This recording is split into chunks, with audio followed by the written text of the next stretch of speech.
C'est l'information de la semaine et elle est absolument scandaleuse, il faut vraiment que tu écoutes parce que c'est extrêmement important. Alors l'ARCOM missionne le CRIF pour tout ce qui va être contrôle audiovisuel.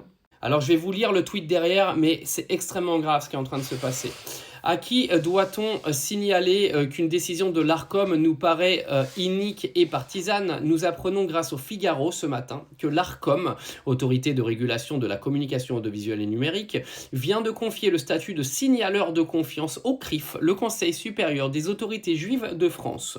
Je vais continuer en lisant sur mon PC, ça va être plus simple. Ce dont s'est aussitôt réjoui son président, ce travail de signalement fait partie de l'ADN du CRIF sur l'antisémitisme, le négationnisme et par extension sur toutes les formes de haine que les internautes peuvent être amenés à rencontrer sur les réseaux sociaux. Je te fais une traduction, tu mets un drapeau palestinien ou tu parles de la Palestine en bien, tu seras considéré comme antisémite et tu pourras être ban par l'ARCOM.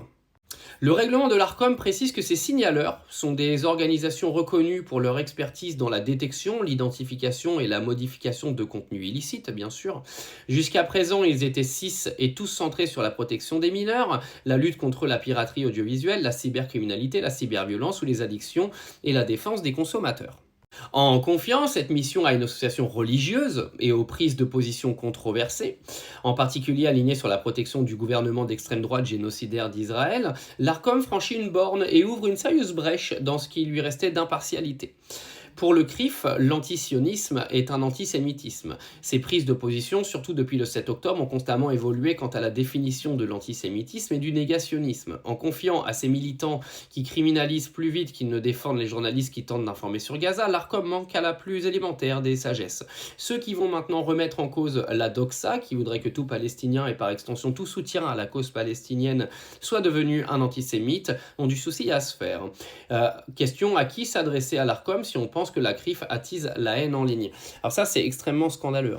C'est-à-dire que si vous mettez aujourd'hui la censure dans les mains d'une association religieuse qui est ici pour que, en gros, tu ne puisses plus dire un mot de défense envers la Palestine, c'est absolument honteux. Mais vous savez, ça s'aligne un petit peu dans cette loi qui est en train d'être votée, qui va dire que tout étudiant à l'université ne pourra plus se trimballer avec un signe distinctif en soutien à la Palestine. Donc nous sommes clairement sur une sorte de gouvernement de censure globale. Je tiens à rappeler, encore une fois, que de parler d'un génocide, que parler de la famine qui est en train de créer Israël en Palestine et à Gaza particulièrement, n'a rien d'antisémite. Ça ne remet en rien les attaques scandaleuses du Hamas du 7 octobre.